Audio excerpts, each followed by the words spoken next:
where my line is. Look at that fish. I have a fish! Oh my goodness! I gotta hand line him! I gotta hand line him!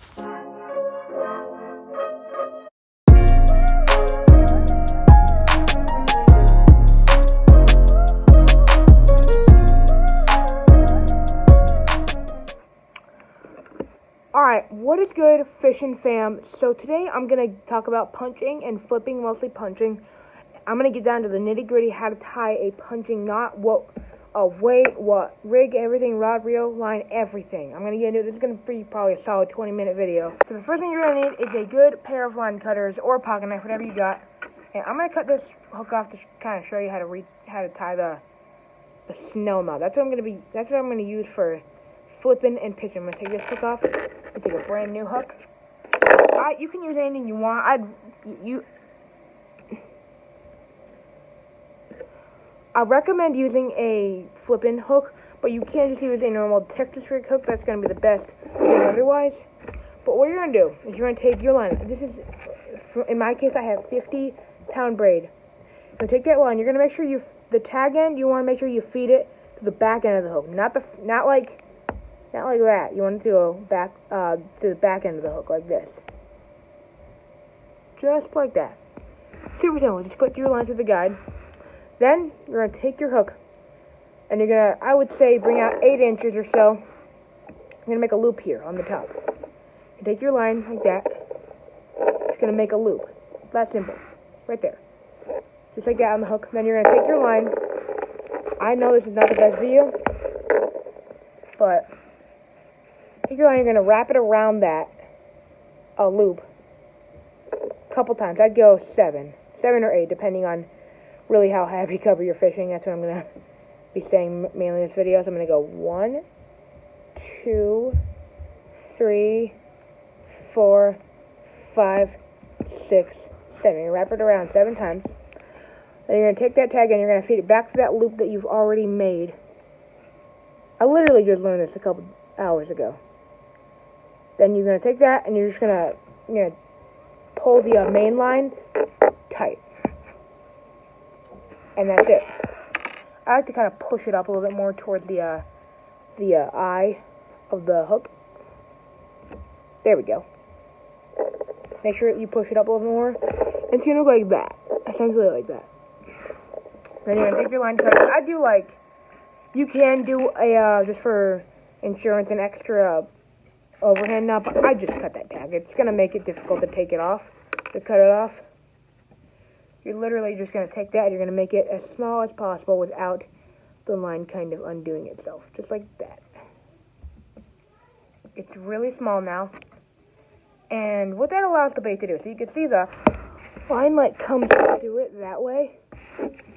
It comes through the back, you can see that. It comes right back through the front end. And what that allows the bait to do is whenever the hook hits the top of the hook, what it's going to do is it's going to push it up. And it's going to hook the fish in the perfect spot every single time. When you set the hook, it's going to push up on the fish's mouth. Like say the fish has got it like this. And it's going to push up and it's going to hook him right at the top of the mouth every time, right up here. Perfect. That's what you want for this. The bait you're going to use is, I would go if you are fishing at like spring and you don't want a ton of, or early March, late March, I'd say early April, I would just do a beaver style bait. You're going to take that, you're just going to Texas rig it like you would normally. The reason I'm doing a beaver style bait, or the reason I'm doing one this small is because I want it to have as little weight as possible. I want the weight to have more weight, because if the bait's too heavy, if the weight is not heavy enough, it will not push it down and bring it up enough. It barely even does that on this. But I think this one looks best. I'm just going to thread it on just like a Texas rig. You're going to Texpose it. You're going to dig that thing in. It goes in right about there. So we're going to put the tip of it there. I'm going to poke it out the other end. I'm going to dig the nose or the tip of the hook inside, and you're going to Texpose it just like that. Now for weights, for flipping, punching, it really depends. Whatever you want to go, the minimum you can for weight size. and still be able to punch through the mat or the lily pads. This should be able to get through what I'm fishing in a little bit, or I'm about to fish. It might not be able to, I'm not sure. But you can either choose lead or tungsten weights. I'd recommend tungsten just because it is a denser metal, and it could be smaller, but it can still be heavy. Lead will work too. In fact, I think that looks pretty dang good. I don't know about you guys, but that looks really nice. I would recommend getting a flipping hook if you can, but you can choose whatever you got. I'm trying to find the package. I'm just using these little Zoom, there's a Zoom Super Salt, Crawl Junior Black and Red Glitter. That's what I'm using. That is not the most natural color. You could go a little bit more natural with, like,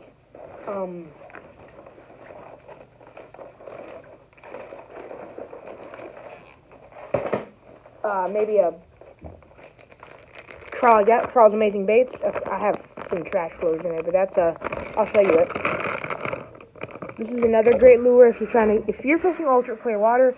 That's probably the best color to choose because it is the most natural. I'm fishing ultra clear water. I'm going to try this, and then I'm going to rig this up and see whichever one does best. Now what I'm fishing this on is a pretty simple setup. It's a pretty typical rod. It's not a actual punching rod. I wish I had a 7.6 heavy power rod, but I can't really afford one right now. So that's okay. Oh goodness, I can't get this thing around.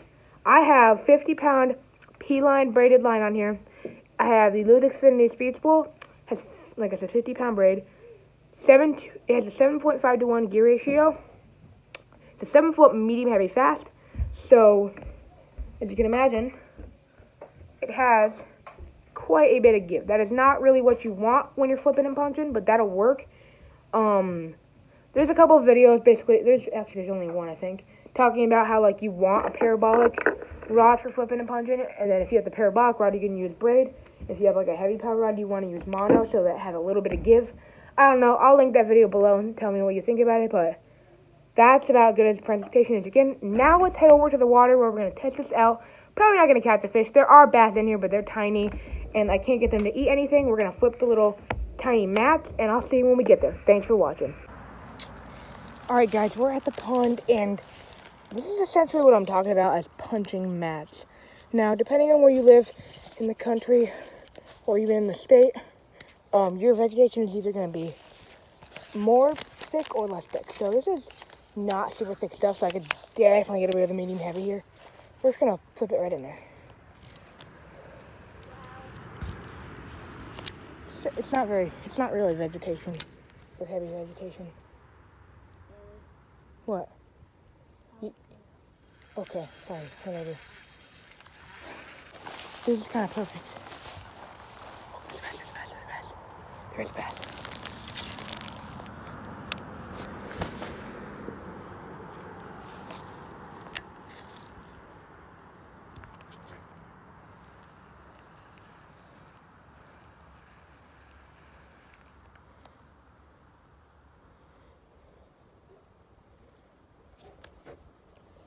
Okay, come on.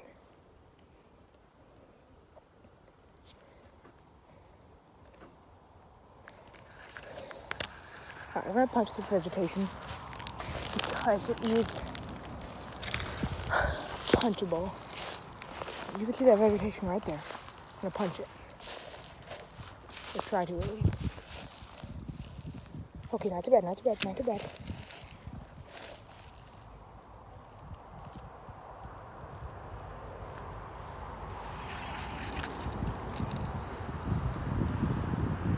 It's not as matted up as I wanted it to be, which isn't great.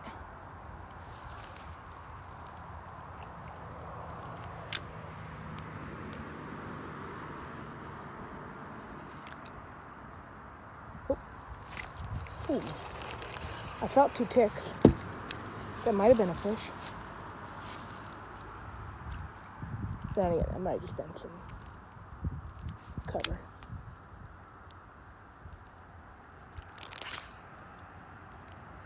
Is my weight good enough to get in there? I hope. I'm going to throw the bigger spin for a little bit.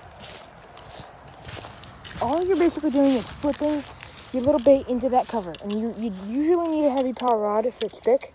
But you can get away with a medium heavy. You're gonna have a harder time getting the fish out, but you should be able to get away with it. Let me try this little spinner thing.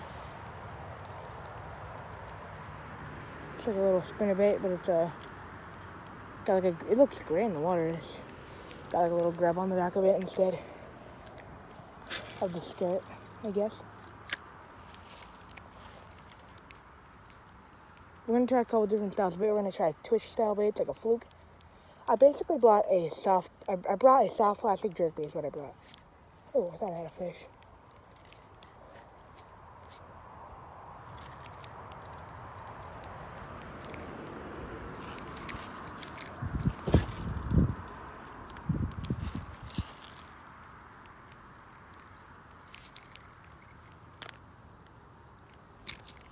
There we go. Where my line is. Look at that fish. I have a fish! Oh my goodness! I got a handle on him! I got a handle on him! I got a fish, guys! Let's go! Let's go! Let's go! I got a fish! Let's go! Let's go! Guys, no, but he's not big enough. Guys, I got a bass in the pond. I got a bass on the beetle spin. Oh, I'm not. Oh my goodness. I caught a fish. Guys, my reel did something crazy. I couldn't reel it in and it felt like weird ticking. I caught a fish. Let's go. Let's go. Guys, these fish are actually catchable. Can I see it? I didn't believe it. Definitely gonna release him. We're not cooking him up. Well, I want to, but I don't want to. Like, I want to let him go and get big. I will in a second. Guys, that was crazy. He hammered it. I never felt it. I did. But my line, like busted up and whatever, and then he just slammed it. Okay, here's a really good spot to release. Oh, goodness. All right, guys, we're going to get a nice release on this guy. Now, I know you're thinking, I got to take a fish print picture. All right, guys, I had to call my mom and tell her the good news that I finally caught one in here. It'll be posted on my fish brain pretty soon. But we're going to keep throwing the spinner. Now, he did take the grub, so I just cut off a whatever you call it, a fluke, piece of a fluke, and I'm just going to keep throwing it, guys. I mean, clearly it works.